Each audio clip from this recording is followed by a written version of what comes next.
граница боюнча кирди чыкты боюнча бизге чалсаңыздар болот.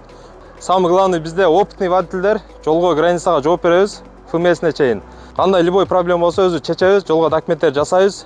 Коркпостон, кыжалат болбостон чалып, толук маалымат алып чыгыңыздар. Жол кira 8.000 ичинде бардыгы ичинде, башка акча бербейсиңер.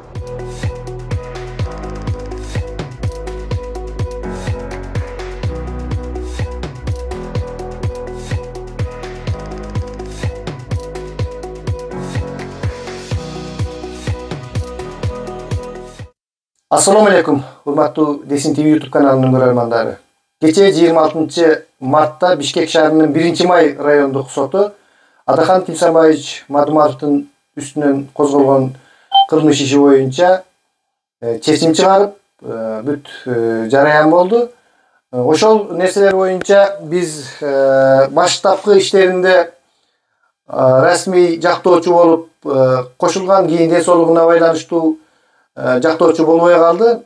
Сейит Давлатов менен аңгемелешмекчибиз. Ошол кечээки күnkү Бишкек шаарынын 1 May райондук сотунун чечимин чечмелеп берүү канчалык бул мыйзамдуу нерсе экендигин ушул мыйзамдын негизинде ушул Сейит Давлатов жактоочу түшүндүрүп берет. Сейит эке, ассаламу алейкум.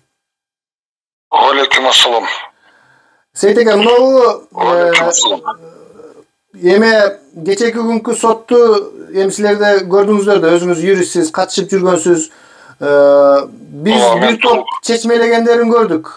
Жанакы кылмыш ишинин эскиргендигине байланыштуу тигиндей мындай деп. Эми мыйзам жагынан алганда бул кандай болуп калат? Ушундай практикада болобу? Мисалы үчүн көп эле мен өзүм кылмыш-иликтөөдө иштеп жүргөм. Көп эле баягы кылмышкерлерди издөөдө анын мөөнөтү өтүп кеткендигине байланыштуу издөөдө токтолуп, башка да токтолуп, деги эле кылмыш иши өзү козголбойт эле да мыйзам боюнча.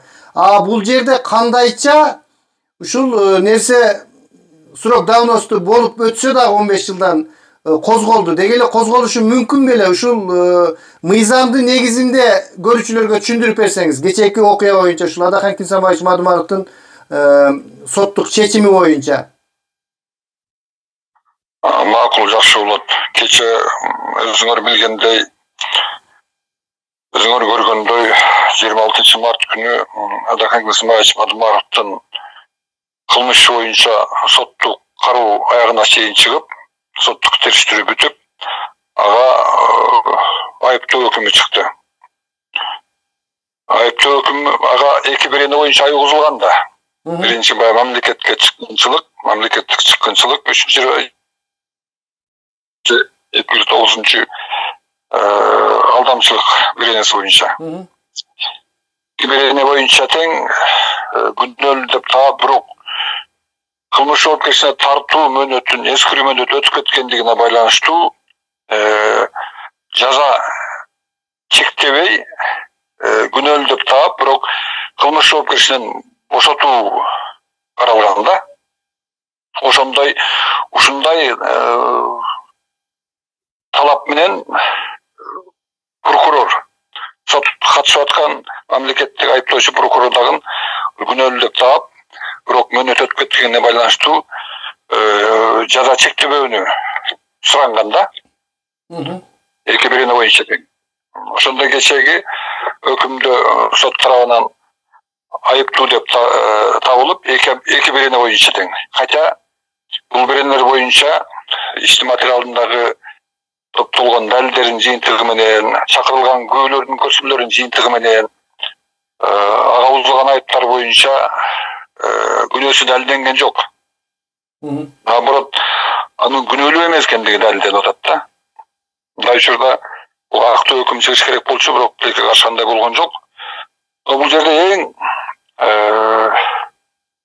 таң кала турган жери, таң калыштуу жери. Прокурор өзү суранып атат. Күнөөлүү деп таап, бирок кылмыш жоопкерчилигине тартуунун эскирүү мөөнөтү өтүп кеткенине байланыштуу кылмыш жаза чектебей, жаза чектегенге болбойт да, жаза чектебей бошотууну. Бирок ошол учурда прокурор экинчи суроосу менен күнөөлүү деп таап, бирок өкүм күчүнө киргенге чейин камакта кармоону суранды. Бул таптакыр мыйзамга туура келбейт. УПКнын 359 беренеси бар. Айыпталуучуну камактан бошотуу деген. Айыпталуучуну камактан бошотуу жөнүндө. Бул жерде так даана жазылып турат. Айыпталуучуну актоодо, ошондой эле жазаны дайындабастан, айыптоо өкүмүн чыгарууда же жазаны өтөөдөн бошотууда айыпталуучу сот залынан токтоосуз бошотулууга тийиштүү. Бул өкүм